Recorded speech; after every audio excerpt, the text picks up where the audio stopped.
Sizda jig'ildon qaynashi, zarda bo'lish, achchiq suv kelish holatlari, undan tashqari to'sh ortida yonish, kuyish hissi holatlari yuzaga kelyaptimi? Ayniqsa yog'li, sho'rli, xamirli ovqat yegandan keyin bu holat kuchayish holatlari hamda xamirli ovqat yegandan keyin yotgandan keyin zarda bo'lish holatlari yo bo'lmasa ovqatlangandan keyin yegilganda zarda bo'lish holatlari yuzaga kelyaptimi? Bu gastroezofagalniy reflyuks kasalligi bo'lishi mumkin. Assalomu alaykum, bugungi mavzuyimizda sizlar bilan gastroezofagalniy reflyuks ya'ni qizillo'ngach kasalligi haqida gaplashib o'tib ketamiz. Gastroezofagalniy reflyuks kasalligi haqida ya'ni qizillo'ngach kasalligi haqida gaplashamiz. Bu gastroezofagalniy reflyuks kasalligimiz 12 barmoqli ichakdagi oshqozondagi saqlanmalarda qizillo'ngachning distal qismiga takroran chiqib turishiga aytiladi hamda u yerda eroziya, yallig'lanish, qizarish hamda strukturalar hosil qilishi bilan namoyon bo'ladigan kasallikka aytiladi. O'zi normasini bilib olishimiz kerak. Normasi bu qizillo'ngach pastki qismida sfinkter bo'ladi. Ovqatlanganimizda ovqat qizillo'ngach orqali sfinkter ochilib oshqozonga o'tadi. Oshqozonda me'da shirasi bilan aralashtirib o'zgarishlarga uchrab turib, piliorik qism ochilishi hisobiga 12 barmoqli ichak, 12 barmoqli ichakda o't suyuqligi hamda me'da osti bezi suyuqligi aralashib pastga yo'nalishi kerak normada. Endi gastroezofagalniy reflyuks kasalligi bilan kasallangan bemorlarda reflyuks hisobiga ya'ni o't suyuqligi, me'da osti bezi suyuqligi, oshqozonga qaytish holati, oshqozondagi me'da shirasi saqlanmalari qizillo'ngachga qaytishi hisobiga yuzaga keladi. Endi buni sabablari bir qancha sabablari bor, ya'ni shu sabablarni sizlar bilan ko'rib ketamiz. Birinchi sababi bu kardial jom yetishmovchiligi, ya'ni qizillo'ngachning distal qismi to'liq yopilmasligi, yo bo'lmasa nervasiyasining buzilishi hisobiga, yo bo'lmasa diafragmal chura, ya'ni oshqozonning ma'lum bir qismi diafragmadan tashqariga chiqib qolish hisobiga, yo bo'lmasa diafragmal chura kasalliklari operatsiyadan keyingi holatlarida, yo bo'lmasa yurak qon tomiri bilan kasallangan bemorlarda, ya'ni kalsiy kanallar blokatori, nitratlar qabul qilinganda bu distal qismidagi qizillo'ngachlar bo'shash hisobiga oshqozondagi saqlanmalar takror qaytib turish hisobiga yuzaga kelishi, yo bo'lmasa oshqozondagi bosim oshish hisobiga, ya'ni semizlik bilan kasallangan, qorinida suv yig'ilgan homiladorlarda oshqozondagi saqlanmalar qizillo'ngachga qaytish holatlari, ya'ni qorinda bosim oshib ketganligi hisobiga, qizillo'ngachda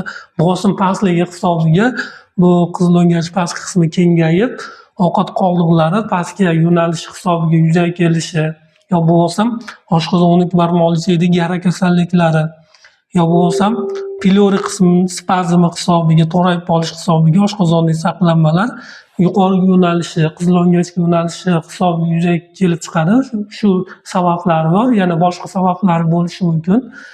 Endi bu qizillo'ngach reflyuks kasalligi, ya'ni gastroezofagalniy reflyuks kasalligi qanaqa klinik belgilari bor? Klinik belgilari jig'ildon qaynashi, zarda bo'lish holatlari, to'sh ortida kuyish hissi, yonish hissi, ayniqsa yog'li ovqat yesa, xamirli ovqat yesa, shirinlik yeganda bu sohada jig'ildon qaynash, yonish hisslari kuchayib ketish holati yuzaga keladi. Yo bo'lmasa xamirli ovqat yegandan keyin yotgandan keyin kuchayish holati, yo xamirli ovqat yegandan keyin engashib ish qiladigan bo'lsa, bu jig'ildon qaynash, zarda qaynash holatlari kuchayib ketib qoladi. Undan tashqari ovqatni qaytish holatlari, regurgitatsiya holatlari, yo bo'lmasa odinofagiya, ya'ni ovqatlanganda og'riq bo'lishi, shunga o'xshagan bir qancha klinik belgilar bilan namoyon bo'ladi. Endi biz bu gastroezofagalniy reflyuks kasalligini qanday qilib diagnostika qilamiz? Diagnostika qilishimizda biz FGDS tekshiruvi, rentgen kontrast tekshiruvi, yo bo'lmasa bu sohadagi sutkalik pH ni o'lchash, yo bo'lmasa qizillo'ngachning manometriyasi, ya'ni bo'shashib ochilishini baholab beruvchi tekshiruvlar o'tkazamiz. Eng asosiy tekshiruvlar, zamonaviy tekshiruvlardan bu FGDS tekshiruvi. FGDS tekshiruvida qizillo'ngachning distal qismidagi o'zgarishlar, shilliq qavatlari hamda bu yerda yara bormi, eroziya bormi, yo bo'lmasa grija holati bormi, yo bo'lmasa barit holati, ya'ni qizillo'ngach shilliq qavatida o'zgarish holatlari bormi, yo'qmi, shuni baholab ketamiz. Yaxshi tekshiruv usullaridan bittasi, yo bo'lmasa bu sohadagi kislotalikni sutkalik davomida monitoring qilib tekshirish usullarimiz ham bor. Yo bo'lmasa qizillo'ngachning distal qismidagi qizillo'ngachlarni qisqarib ochilib yopilishini baholaydigan tekshiruvimiz, manometriyasi ham bor. Shularga asoslanib turib biz diagnostika qilamiz. Endi kasallikka diagnoz qildik, tashxis qo'ydik, qanaqa qilib davolaymiz? Davolashda birinchi o'rinda biz ezofagit belgilarsiz bo'lishi mumkin yo ezofagit belgilari bilan yo bo'lmasam barit kasalligi bo'lishi mumkin. Shularga asoslanib turib biz davolash sxemasini tuzib chiqamiz. Birinchi o'rinda har bittasida ham parhez, hayot tarzini o'zgartirish hamda dorilarni iste'mol qilishdagi holatni ko'rib ketishimiz kerak. Ya'ni parhezda nima qilinadi? Parhezda ko'proq yog'li ovqatlar, xamirli ovqatlar, achchiq, sho'r, qizil mahsulotlar, qalampirlar, qizilsuqlar, pomidorlar, ashqovoqlar yeyish cheklanadi. Chunki bular qizil o'ngachni distal qismiga ta'sir ko'rsatadi hamda bo'shashtirishga sababchi bo'ladi hamda zarda bo'lishi, jig'ildoq qaynashini kuchaytirib yuboradi. Undan tashqari dori vositalar qabul qilish, ya'ni qizil o'ngachni distal qismini bo'shashtiruvchi dori vositalar, ya'ni qon bosimi bilan kasallangan, yurak ishemik kasalligi bilan kasallangan bemorlar, ya'ni amlodipin, nifedipin, farmadipin, nitrogliserin, manosan, erinik dori vositalar bu qizil o'ngachni distal qismini bo'shashtirishga sababchi bo'ladi.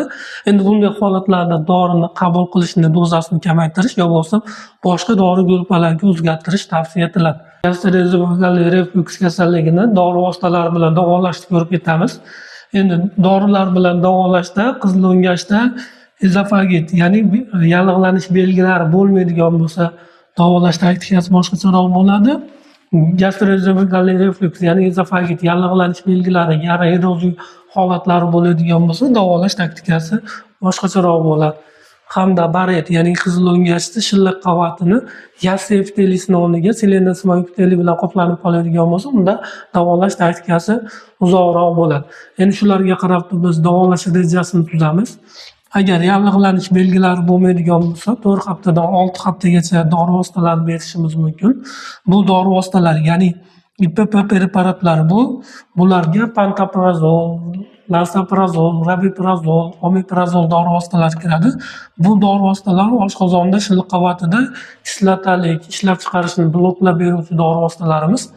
Undan tashqari prokinetik dori vositalarimiz, bularga domperidon, metoklopramid, itopramid yo bo'lmasam boshqa bir qancha dori vositalarimiz bor. Bu dori vositalarimiz ovqatni pastga yo'naltirib beradi, ya'ni oshqozondan 12 barmoqli chega 12 barmoqli chegadan ichaklarga o'tishini ta'minlab beruvchi dori vositalarimiz.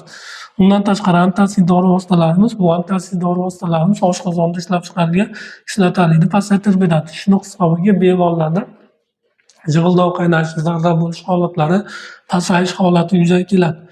Bu dori vositalarimiz 4 haftadan 6 haftagacha berishimiz mumkin bemorning holatiga qarab turib.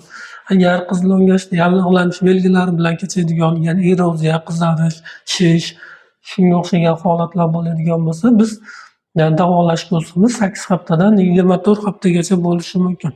Bemorning holatiga qarab turib. Bunda ham xuddi shunaqa IPP preparatlar, prokinetiklar, antitsid dori vositalarini beramiz.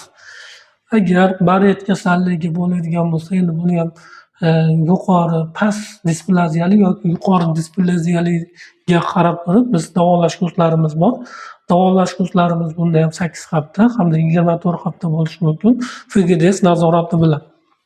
Agar 8 haftadan keyin bemorda samara plus minus bo'ladigan bo'lsa, shunga qarab turib bemorlardan biopsiya namuna olib tekshirtirib qo'yamiz. Tekshirishda bu o'pqol yomon holat bor yo'qligini inkor etish uchun. Endi bu gastroezofagal reflyuks kasalligi bilan kasallangan bemorlar albatta bir qancha talablarga rioya qilish kerak. Birinchi talabi parhez qilish kerak. Xamirli ovqat, yog'li ovqat, achchiq, sho'r, qizil mahsulot, shirinliklar cheklanishi kerak.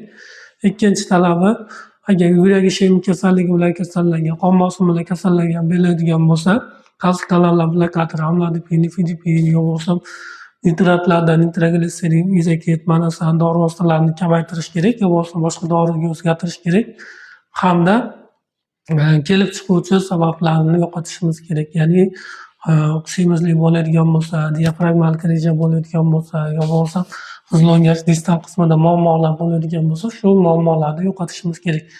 Keyingisi zararli odatlar cheklashimiz kerak, ya'ni ichishlar, chekishlar bu ham qizil o'ngachga ta'sir qilib, grip kasalligini keltirib chiqaruvchi sabablardan bitta omil hisoblanadi.